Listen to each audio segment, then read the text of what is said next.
Hello guys, and welcome back to another cold episode. On today's episode, we are talking about the best cards in Yu-Gi-Oh! Master Duel for techs. As in, the cards that you want to be playing in the current metagame with, as of September 2023, for the current metagame, and basically what you want to be playing in terms of tech cards and their value. Now, obviously, these aren't all of them, but here is a good selection. Obviously, we don't have things like Thrust, but basically everything else we do have, so keep that in mind. And yeah, this is for Master Duel, obviously. So yeah, just a few tiers.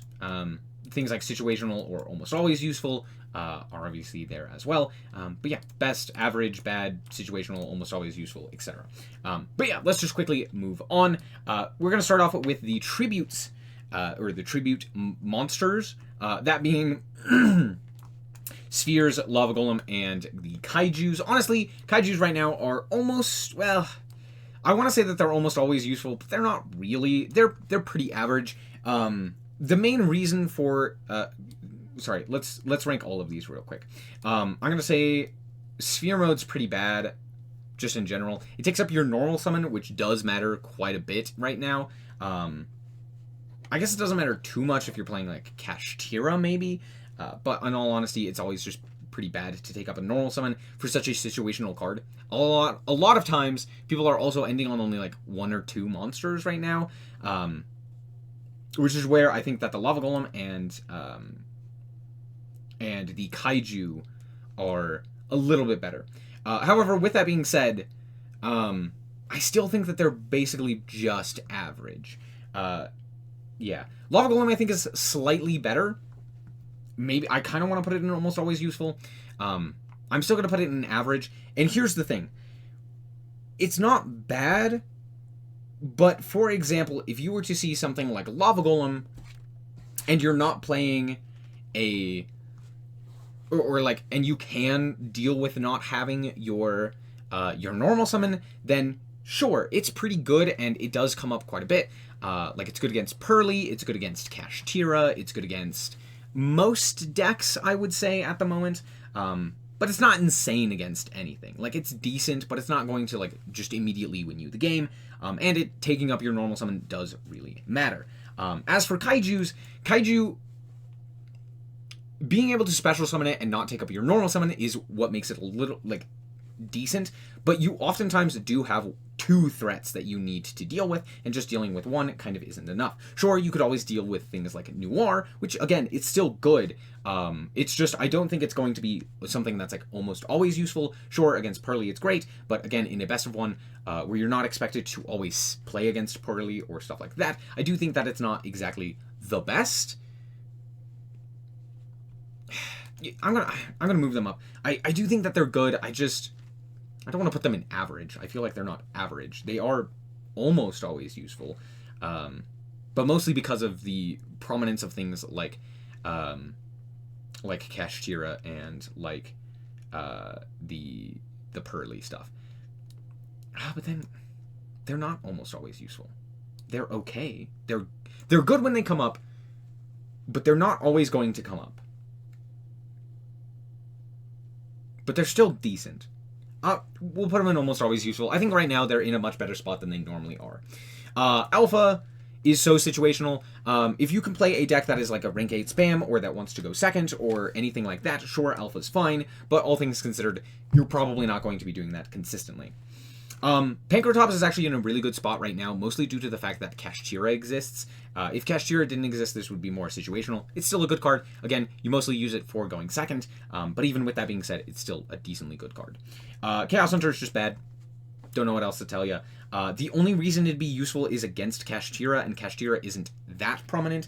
The only reason I've brought it up recently, or as often as I have, is because, like, it's a popular deck, and even with that being said, this is still not a great card against Kashtira, because the thing is, if you special summon out the Chaos Hunter, it doesn't really do a whole lot. Like, it kind of does, it kind of stops them, but, you know, if they make a Shangri-Ira or something along those lines, or if they just, like, I mean, yeah, again, I guess it is good against Kashtira, but that's kind of it, right? Like, yeah, Kashtira doesn't really have a great out to this, but that's not really that big of a deal when there is a myriad of other decks that do not banish and don't really care about it. Talking about Fenris, Fenris is... I want to put him in best because you can almost always use him, but he's not always useful. No, I am.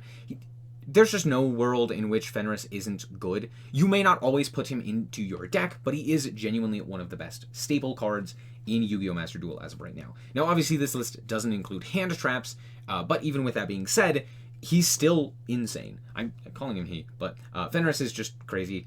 Really good card, being able to banish, being able to search an additional monster, just having a free body on your side of the field. It can threaten battle and stuff like that. It's just a better Pankratops. That's all it is, just better Pankratops. Lancia is situational. Lancia is not bad, but it's also not great. The biggest problem with Lancia is its just general uselessness. It's not great against much except for Kashtira. It's kind of useful against a few other things, but honestly, not that much. So all in all, honestly, no, it's just bad. It's not even situational. It's just bad. Again, it's one of those cards where it's like, oh, it's good against one deck. Denko Sekka is also just... How much back row is there in this game currently? Honestly, not a lot. Yeah, Denko Sekka is just not really worth it. It takes up your normal summon. It doesn't... it turns off back row, which is nice, but honestly not that big of a deal. And, yeah, it's whatever. Spooky Dogwood is funny, but I mean, we literally have Maxi, so there's no point for this card. Ibly is... I'm going to put it in situational. In Sprite, it's good. In Sprite, it's a good card, right? I think right now, not a lot of decks are playing generic Link monsters that can just get this card off of the field. It absolutely slaughters Kashtira, preventing them from getting like a free battle phase and stuff like that.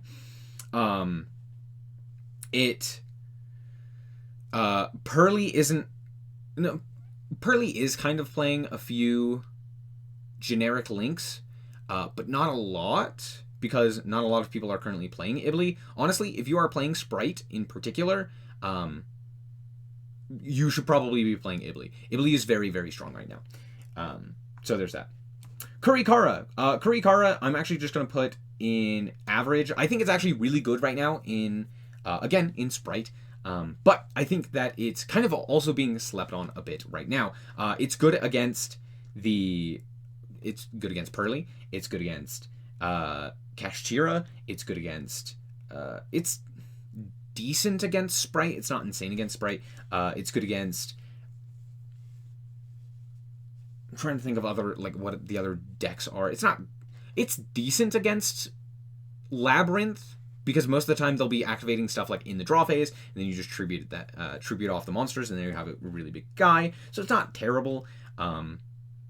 Yeah, again, it's pretty average, but it does actually, like, it makes sense as to why you would play it. If you have trouble, like, OTKing, like, for example, in Labyrinth or in Sprite, this card is great. Definitely more of a going second card, so it's not exceptional, but pretty decent. Oh, Sword Soul is the other deck that I was thinking of that's, like, top tier. Cool. Next up, Change of Heart. Change of Heart's interesting. It's at 2 right now, which makes it so much better than normal. Stealing a monster is also pretty nice. However, it does target, and with Noir and stuff like that, I don't know. I think it's still pretty good. It's just another good card to steal monsters with. It's just triple attack without your opponent having to do anything, which is pretty good. Like, all in all, it's just it's either going to force out a negate or get you something. Yeah, it's just going to get you something, right? Which is very strong right now. Yeah, Change of Heart is really good. I know that it is technically only a going second card, but honestly, going second is still really strong right now, and setting up a going first board to then, like, activate a Change of Heart and steal your opponent's monster is still very good. Yeah, Change of Heart is honestly maybe slept on. Dark Hole is situational. If you're playing a deck that wants to just, like, blow up the field, this is good. It's not insane, but it's good. And it's even better if you don't care about your own monsters being destroyed. But it's not exceptional. Very situational, definitely for going second, mostly. Dark Ruler is kind of mid. It's... I'm going to put it in average. I don't think it's terrible. It's decent against a lot of the decks like Punk, Kashtira, and stuff like that. But all in all, it's still situational. It's not... Like, it doesn't do well against, like, Pearly. It doesn't do well against, like, Labyrinth. It's not great against... It's decent against basically everything else, but it's also only for going second, and you can't OTK through that. So if they're able to set up some sort of recursion, you know, there's that. Or if you're not able to fully break the board afterwards, it's not great. But yeah. Harpy's Feather Duster should basically be in every deck, mostly because it is a best of one system, and sometimes you'll play against stun, and hey, Harpy's Feather Duster just automatically wins you the game. So there's that. Herald of the Abyss is actually just bad. Here's why. We don't have Thrust. If we had Thrust, this card would be good. We don't have Thrust, so therefore it's not great. You just have to, like, hard draw it, and it's not worth it to try and hard draw it against anything, really. It's good against Pearly, and that's it. But even with that being said, you'd still have to hard draw the card, and it's not good in any other matchup. Maybe you could call, like, other such stuff, but honestly, it's just not really worth it. Interrupted Kaiju Slumber is also situational, similarly to Dark Hole. It's just like the exact same thing, but you gotta play some Kaijus. And like, Kaijus aren't bad, it's just like, you know, you'd also have to be able to Dark Hole your opponent and actually have it do something. Lightning Storm is fine. It's never bad. It's never exceptional, though. Unlike something like Harpy's Feather Duster, requiring you to actually not have cards on your field does matter. Mind Control is just worse, Change of Heart, but even with that being said, it's still good. Being able to steal a monster is still good. Raigeki is great. It's not that great, but it is great. If you have space for this, go for it. Triple Tack. Triple Tack is really good. Against things like Dragon Link, and Dragon Link was the other. Man, I really could not think of the meta right now because it's just not been fun. But against things like Dragon Link, which don't set up too many negates, against there's been a lot more hand traps, so being able to like hit your opponent after getting hand trapped with like Maxi or Ash Blossom or something along those lines. Yeah, I think just Triple Tack right now is very good. Either being able to draw additional cards, which is great. Stealing a monster, more importantly, as I mean, Change of Heart is up here. Being able to steal a monster and being able to look at the opponent's hand, both effects are fantastic right now, and can really, you know, swing games. So there's that.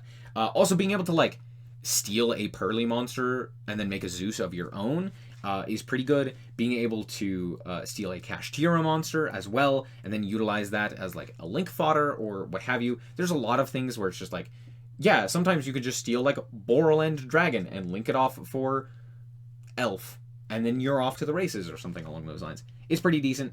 Yeah, lots more application in the way that it's used, because it can both be a going first and a going second option, unlike something like Change of Heart or Raigeki. Next up, we have the Ultimate Slayer. Ultimate Slayer is just bad, mostly due to the fact that it requires you to take up an extra deck slot. And while, yes, your opponent can't respond to it most of the time, against something like Pearly, it doesn't really care. Yeah, there's just a lot of situations where it's not, like, exceptional. It's decent, but it's not insane. Yeah. Book of Eclipse. Book of Eclipse is interesting.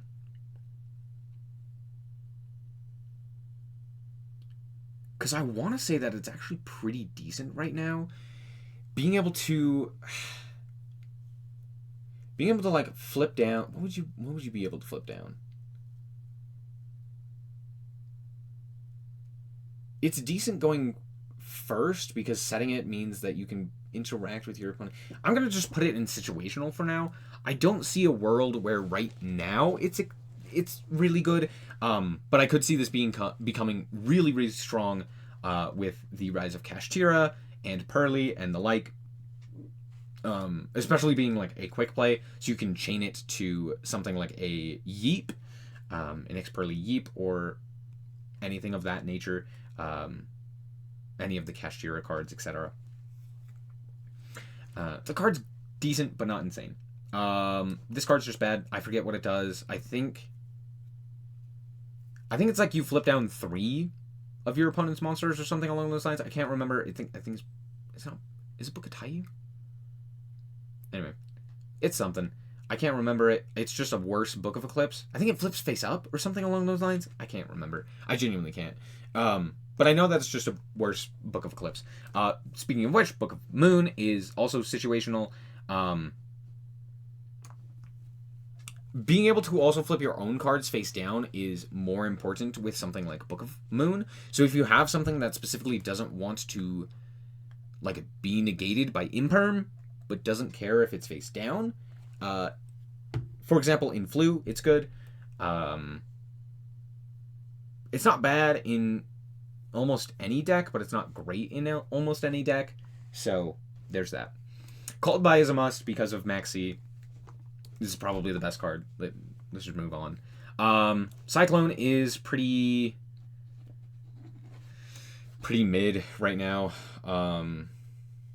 Dealing with one individual back row doesn't matter a whole lot. The only thing I could think of that would be a reason to play Cyclone is for like floodgates, but most of the floodgates that you would see can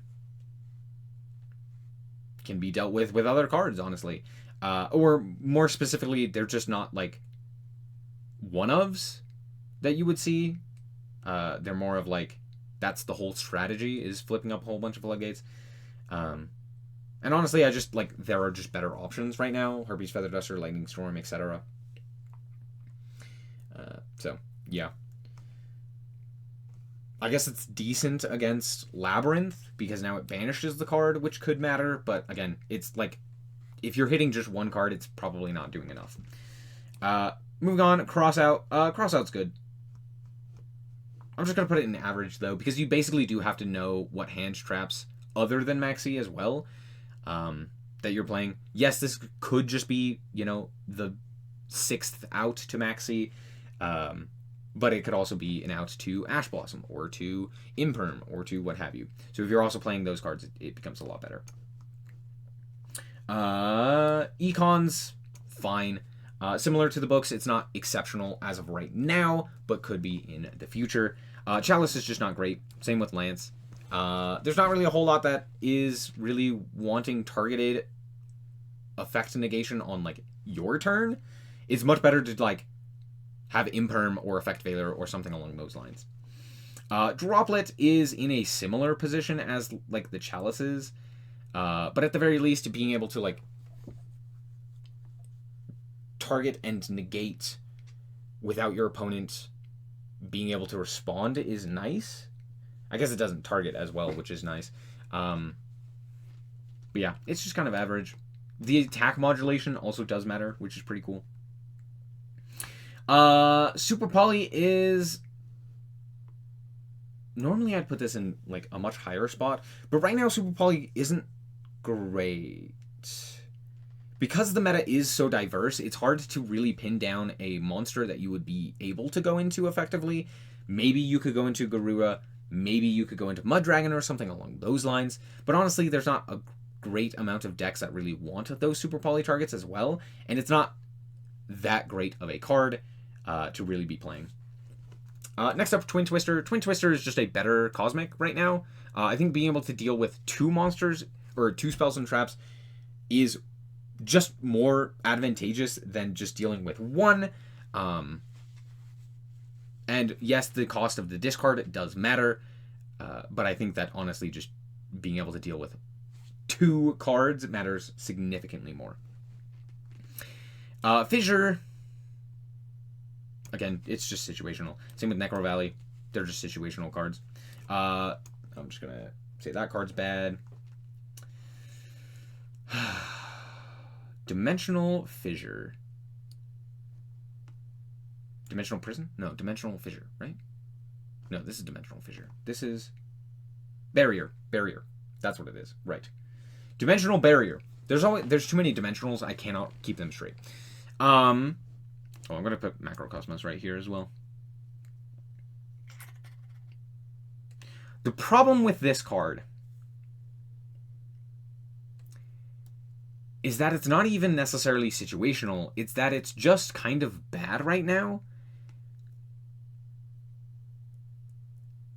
Mostly because you don't know whether you're going first or second. And you're not going to want to play like 3 of this card. Because if you go second, it's a dead card. And if you go first, maybe you can call, maybe you're playing against a deck that's going to care about this.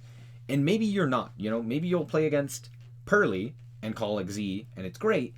Or maybe you'll play against Sprite and you call Xyz and they don't care. Or you'll play against Kashtira and you'll call Xyz and they'll not care. Or you'll play against Punk and you'll call Synchro and then they reveal that they also have the Kashtira stuff and they don't care. Or you'll play against Dragon Link. So it's very... I'm gonna put it in situational, but like genuinely at the bottom of situational. I just don't think it's very good right now, but I could see situations where it could be useful, specifically in Labyrinth. That's kind of it. That's the only situation where it's useful, and even then, it's not great.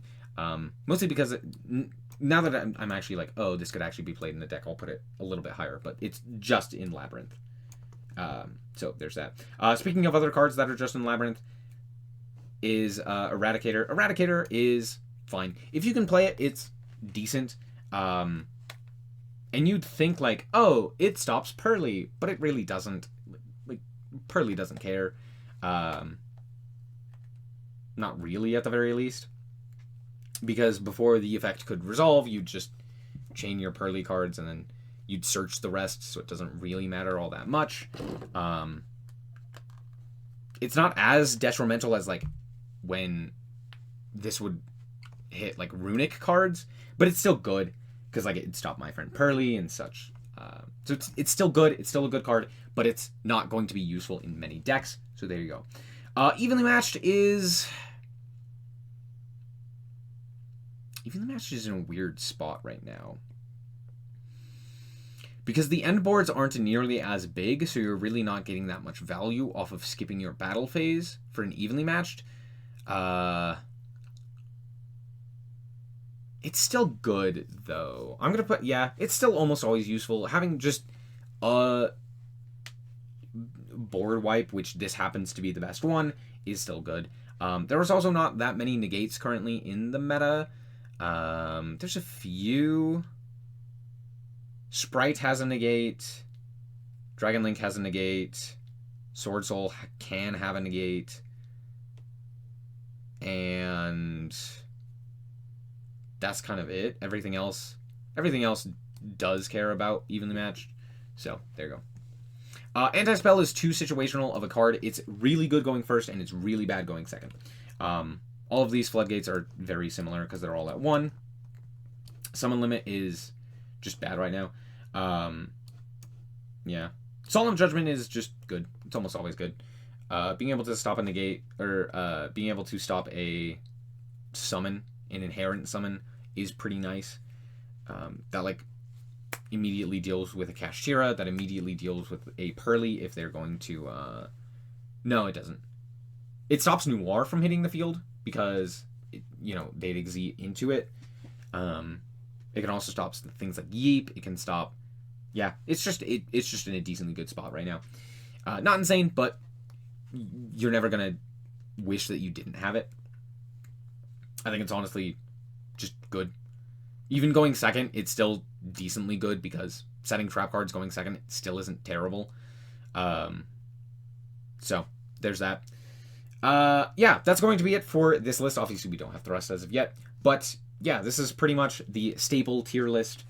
I don't know if this is for sure guaranteed the best, but I do think that there are... this is about it. These two, I think, could move up quite a bit. And a few of these other cards I could see moving down a bit. But honestly, these 4, absolutely, yes, 100%. These ones are definitely more situational, but are still going to come up almost always. And then the rest of these are going to be almost never seeing play because Maxi exists. So there you go. But yeah, that's going to be it for this episode. I hope that you guys did indeed enjoy it. If you did, I like it very much, so appreciate it. And if you want to check out more content like this, as well as more Yu-Gi-Oh, then just be sure to subscribe. Anyway, thank you guys so much for watching, and remember to always stay frosty. Bye-bye. Shout out to the Frost Guard, my members. Thank you guys so much for the support, and I hope you enjoy the content.